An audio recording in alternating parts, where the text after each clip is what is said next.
one course, you don't want to play with sore muscles. So before I tee off, I take Advil. Doctors know Advil works right at the site of pain, stopping it where it starts.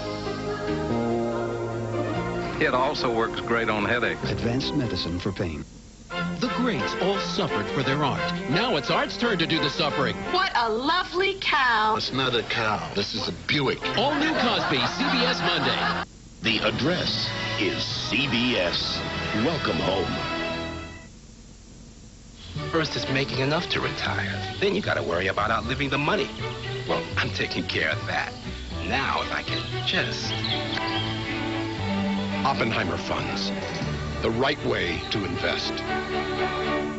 Sam's World of Golf is your golf headquarters. Custom fitting men, women, and juniors. Get the largest selection, best service, and latest in golf equipment. Like Wilson's new staff irons with fat shaft technology. The thicker shafts provide less twist, resulting in more accurate shots even on miss-hits. For deadly accuracy and remarkable distance, try Wilson's staff irons with a fat shaft in either steel or graphite. Only from Wilson. Sam specializes in golf. Nothing but golf at the lowest possible prices. Shop and compare, then go to Sam's World of Golf. If you want to get rich fast, try playing the lottery. That's not why I invest. I invest so one day I can have my own shop, be my own boss. Oppenheimer Funds. The right way to invest. For CBS 19 online, the address is WOIO.com. This is CBS 19 News with Mike O'Mara and Cynthia Barnes. Live, local, late-breaking. Good evening, everyone. Right now, a grandmother and her granddaughter are dead, and another man is fighting for his life after an early morning house fire in Oberlin. And what makes the story even more devastating, the fact that the fire chief says the tragedy could have been avoided. Harry Boomer has details. The fire that destroyed this two-story house took 20 minutes to bring under control. But that was more than enough time for the flames to kill 2 people. The fire department was here within seconds of the 911 call, but it was not in enough time to save 12-year-old Angie Hamilton nor her grandmother, Irene Springer. The fire department says there were no working smoke detectors in the house. According to the fire chief, a smoke detector might have given them enough time to get out with their lives. It gives you so many more seconds may make the difference between life and death, and we just can't stress it enough. Angie's cousin said he grew up in this house. He even helped paint it. He sat on the ground and stared into the shell of the house, overcome by the grief of losing his little cousin and his grandmother. We looked over and it was just in flames. The Thompsons lived next door. They had to evacuate their home as their early morning fire raged. Ran up to my daughter's bedroom, which is right next door, or right across from the fire, and I felt the heat.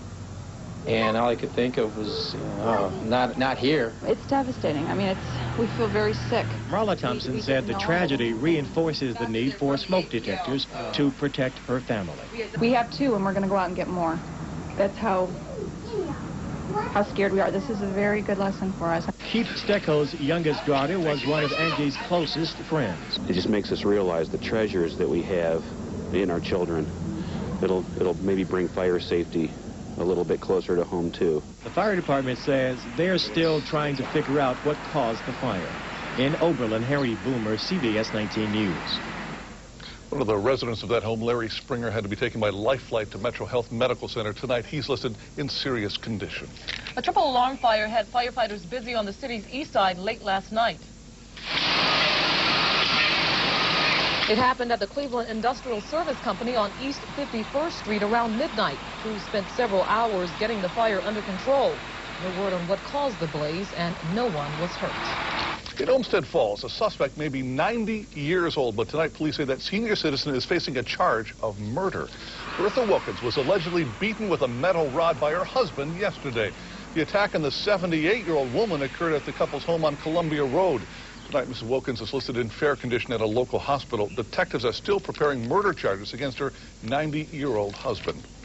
A Lorraine girl remains in stable condition at Metro Health Medical Center after being attacked by a pit bull earlier this week. 5-year-old Amber Williams was playing with friends in this park on Thursday when a pit bull grabbed her by the leg and wouldn't let go. A neighbor subdued the dog by beating it with a tire iron.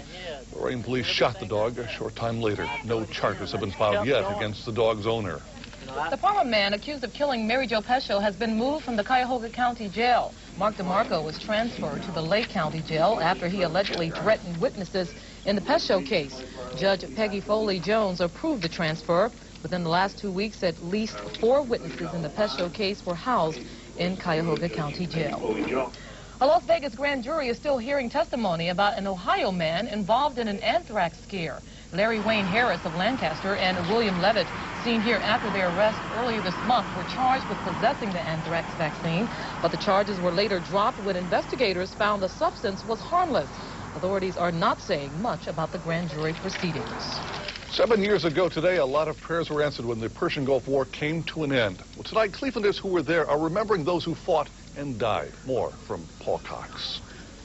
Olson, Patrick Bean, Captain. Just names on a page, but to those who served with them, so much more. Poole, Raymond Aud.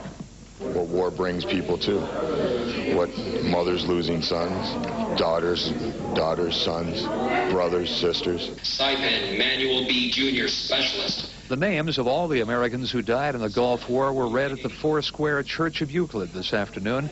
Like these troops, they were part of the operation that drove Saddam out of Kuwait. This is the 7th anniversary of the ceasefire that brought the war to an end. Sergeant James D. Hawthorne. It's the time when you realize what the war really was, that it wasn't just a 100-hour war. That many people were not killed in 100 hours. A lot of people say that there weren't that many casualties. Well, I tell them, well, why don't you go talk to the family members that lost their loved one? Sometimes you don't put a face with a name, but I can, because I took care of so many people that you didn't know their names, but you knew their face. A 1970 letter from Vietnam said, save a place for them inside of you, and save one backward glance for places they can no longer go. Those whose names were read here today have a permanent place in the hearts of those who served.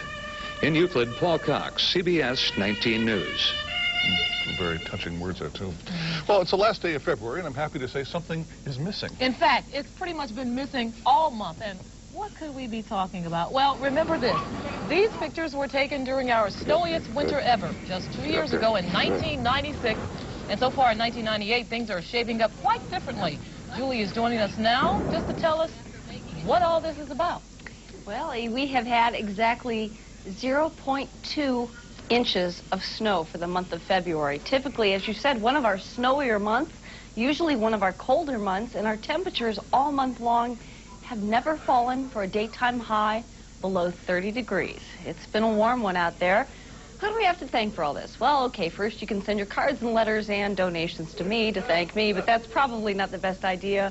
What we're talking about, once again, you've been hearing about it all winter long, is everybody. El Nino! El Nino! It sounds like a Mexican party, but it hasn't been a party for the folks on the West Coast. Out in California, as you've heard, they've had a lot of problems.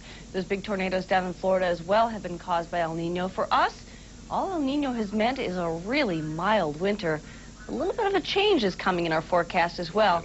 Now, don't worry and don't get out the snow shovels. At least you might want to know where they are. But it looks like we have some more temperate weather coming for our region. I suppose not temperate, more normal weather for the beginning of March. It's going to act a little bit more like February for the next 7 days. We've got a whole forecast coming up for you in just a couple of minutes. Stick with us. I'm starting my own commercial. It's a little dog that says, Yo quiero el niño. I like it. It worked.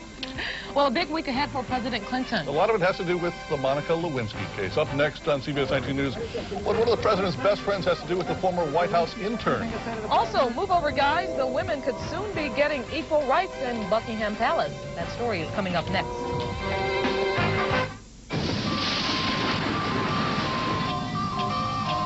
Where are we? What's out there? What will happen? On a night like this, the mind can't help but ask. Well, now there's someone to answer. Mr. Haley, I see you're 2 miles south of Reading. You want to take the next right for a service station. OnStar, always there to help.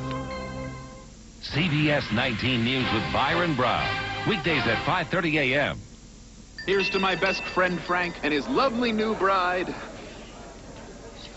Shirley Stupid. Quiznos oven-baked classics. If you want your sub toasted, you got to go to Quiznos. Attention, please. After 50 years of bringing the finest quality furniture to northeastern Ohio, Louis Turin is retiring. To ensure a smooth transition to management, Turin's Home Furnishings must turn inventory into cash. Over $800,000 of the finest brand name furniture must be sold. Living rooms, dining rooms, bedrooms, oriental rugs, bedding, and more. All sacrificed at our lowest prices ever. After 50 years of serving northeastern Ohio, Louis Turin is retiring. Get to Turin's Home Furnishings Retirement Sell-Off today. Take a new look at CBS 19 News this morning. Live from our downtown 12th Street studio. Live, local, late-breaking news with a view. Watch the difference. Only on CBS 19 News this morning. Welcome home.